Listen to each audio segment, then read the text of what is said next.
while Mark Carney was in Tokyo signing a comprehensive strategic partnership with Japan's new Prime Minister, the leader who turned away every other world leader on Earth and let Canada through the door first. His trade minister was sitting across a table in Washington from Trump's top trade official, the first face-to-face meeting in months. Think about what that image captures. The Prime Minister of Canada, in the capital of the world's fourth-largest economy, signing defense agreements and energy contracts and critical mineral partnerships, while simultaneously his trade minister was in the American capital, maintaining the negotiation that still matters, not choosing between the two, running both simultaneously, building leverage on one board and using it on the other. That is the story the coverage keeps missing. Not Canada versus America. Not Canada abandoning its largest trading partner. Canada playing both boards at the same time, and playing from a position that did not exist 18 months ago, when the assumption was that Canada had one option, one market, one relationship, and should be grateful for it.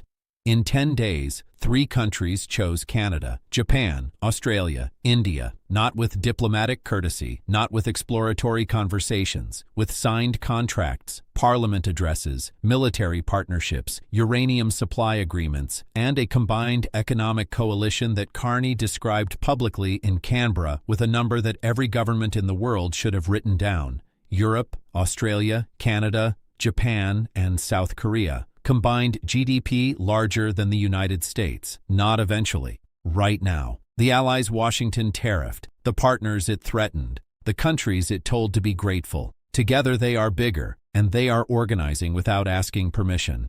Welcome back.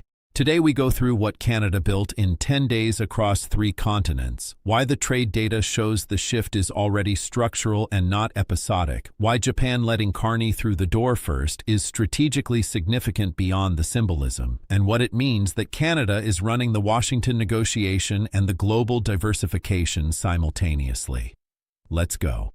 To understand the full weight of this 10-day trip, you have to start with the bet it was called against. Because every deal signed in New Delhi and Canberra and Tokyo was a documented refutation of a specific assumption. The assumption was dependency. Canada sends approximately 75% of its exports to the United States. That concentration, Washington calculated, created leverage so decisive that Canada would absorb tariffs, ignore annexation rhetoric, dismiss the mockery, and eventually comply. Because the alternative was economic pain that a country that dependent could not sustain.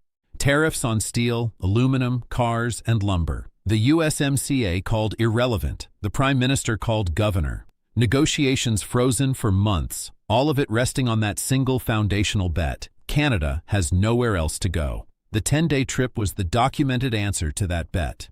Not in words, in signed contracts on 3 continents, not in diplomatic statements, in uranium delivery schedules, LNG supply commitments, defense procurement agreements, and a free trade deadline.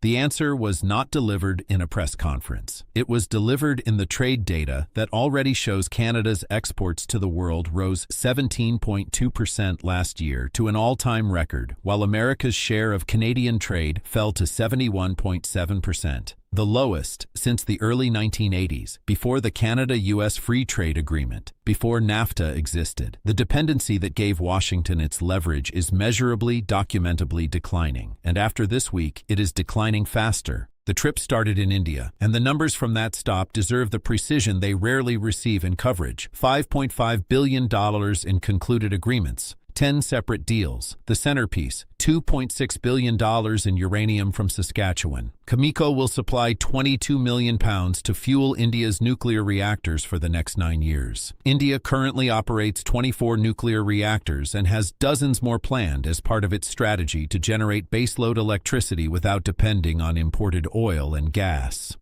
Canada sits on one of the largest uranium reserves on Earth. India cannot get what it needs from anywhere else on terms that reflect stable democratic partnership with transparent regulatory frameworks and rule of law contract enforcement. India did not choose Canada as a favor. India chose Canada because Canada has what India requires, and the relationship offers stability that alternatives cannot match. That distinction matters. Favors are temporary. Supply security is structural. When a country builds its energy independence strategy around a specific supplier's resource, the relationship becomes a load-bearing element of national policy, not something to be revisited every electoral cycle based on diplomatic sentiment. Then, Prime Minister Modi stood beside Carney in front of the cameras and credited Carney personally for the transformation of the bilateral relationship. The leader of 1.4 billion people, publicly, on camera, acknowledged the leader of the country the American president calls the 51st state as deserving personal credit for rebuilding the India-Canada partnership. That acknowledgement is not diplomatic courtesy. It is a public statement about whose strategic judgment has been vindicated. Modi does not distribute that credit casually. He gave it because the agreements concluded this week are consequential enough to warrant it. India also set December as the target completion date for a full free trade agreement with Canada. Not a framework for future conversations, a deadline for a comprehensive agreement that would double bilateral trade to $70 billion annually. Energy, minerals, food, technology. The entire relationship rebuilt in under 12 months. That timeline reflects a government that has assessed the strategic value and concluded the cost of delay is rising. When the world's fastest-growing major economy sets a 12-month deadline for a full trade agreement, it is telling you something about urgency that diplomatic language typically obscures. The second stop was Australia, and what emerged from that visit adds the dimension that makes the entire trip geopolitically transformative, rather than commercially significant. Canada and Australia are now working to link the Comprehensive and Progressive Agreement for Trans-Pacific Partnership with the European Union. The CPTPP already includes Japan, Australia, Canada, the United Kingdom, Mexico, and 7 other nations. The EU has 27 member states and the largest single market on Earth. Linking them creates a coordinated trading architecture covering 39 countries and 1.5 billion consumers. America declined membership in the CPTPP's predecessor and has not rejoined. America is not in this architecture. America is watching it take shape from outside. Carney addressed the Australian Parliament, a stage that in Canadian history has been occupied by Churchill, by Obama, by leaders whose significance justified the honor. No Canadian Prime Minister had been invited to speak there in nearly 20 years. The invitation reflects Australia's government's current assessment of Canada's standing and trajectory. Governments do not extend that platform as a courtesy. They extend it when the speaker's message aligns with their strategic interests and when the relationship justifies the signal being sent to their own parliament and their own public. And then the number. Europe, Australia, Canada, Japan, South Korea, combined GDP larger than the United States, not projected, not aspirational, current. The specific countries Washington has most aggressively pressured through tariffs, annexation rhetoric, and alliance conditionality. Together they represent more economic weight than the nation applying the pressure, and they are organizing, building institutional architecture, signing agreements with each other, linking trading frameworks, establishing defense partnerships, not against America, but without requiring American participation or American approval. A reporter asked Carney whether American pressure works in the long run. He looked directly at the camera. 3 words, you cannot do that forever. The restraint in that answer is itself the message. No anger, no reciprocal threat, no matching aggression. Just the quiet statement of a man who had spent 4 days in Australia formalizing the alternative and knew that the alternative was now documented, funded, and operational. The final stop was Japan, and Japan carries a specific weight that goes beyond the bilateral commercial relationship. Japan's new Prime Minister, Sanae Takaichi, won the biggest electoral landslide in Japan's post-war history. Her first significant diplomatic meeting was the signal to every government on Earth about which relationship she assessed as most strategically urgent. Every major world leader requested it.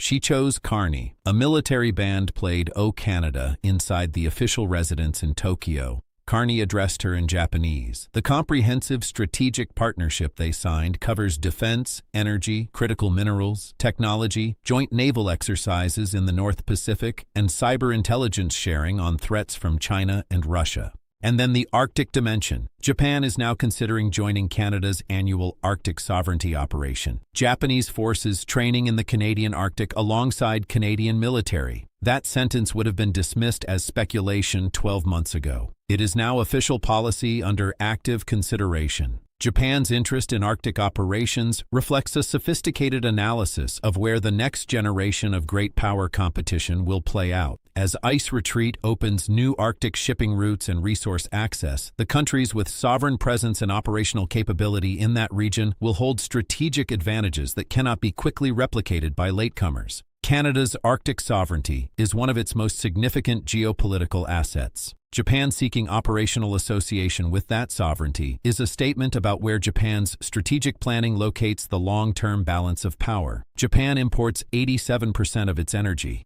Every joule generated by Japanese industry, every heated home, every manufacturing facility depends on imported energy flowing through supply routes that the past week demonstrated can be disrupted. Canada has 7 LNG projects in active development. Carney fast-tracked 2 of them personally through federal approvals. He committed to Japan that Canada will double LNG exports this decade and double again the decade after. Mitsubishi already owns 15% of the LNG Canada terminal in British Columbia, a stake representing an existing Japanese investment in exactly the infrastructure now being committed to expansion. This partnership is not building from zero. It is scaling an established commercial relationship into a formal strategic energy alliance with governmental commitment on both sides.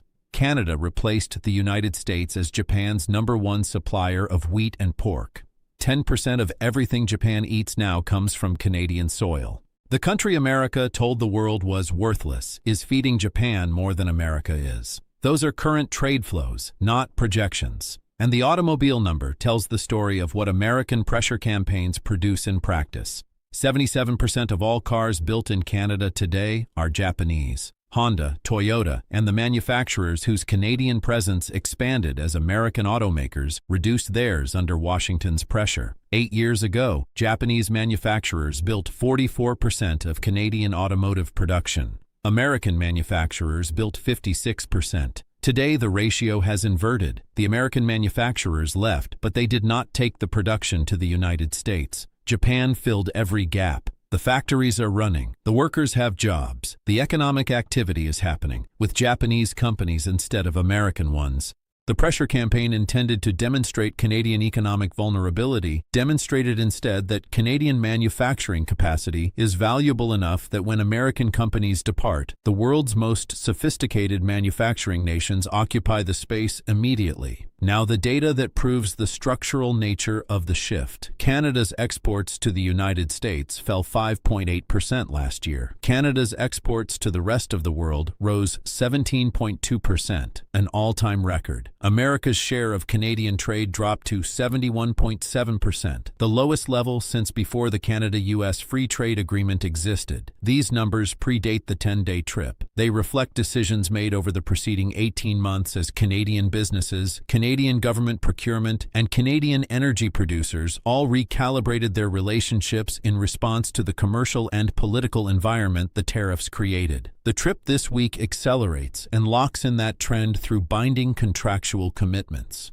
The uranium delivery schedule to India runs 9 years. LNG supply commitments to Japan will run 15 to 20 years. The CPTPP-EU bridge architecture, once formal negotiating terms are established, creates institutional momentum that persists independent of any individual political cycle. The $40 billion in existing Japan-Canada bilateral trade that both governments just committed to expanding will be growing through delivery contracts, investment decisions, and supply chain integrations that compound over years. The dependency that gave Washington leverage over Canadian decision-making is declining. The signed agreements this week mean it will continue to decline at an accelerating rate. The window in which American market access was Canada's only meaningful option is closing, and the contracts being signed as that window closes lock the new architecture in place for periods measured in decades. Here is the dimension the coverage has consistently underweighted. Canada is not choosing between the old relationship and the new ones. Canada is running both simultaneously. While Carney was in Tokyo, his trade minister was in Washington for the first face-to-face meeting with Trump's top trade official in months. Canada has not abandoned the bilateral negotiation. Canada has not declared that the USMCA is irrelevant or that the American relationship is expendable. Canada has built the leverage that makes the American negotiation operate on different terms than it did 18 months ago, when Canada had one market, one option, and was being told to be grateful for it. Negotiating leverage comes from having somewhere else to go. 18 months ago, Canada demonstrably had somewhere else to go, only in theory.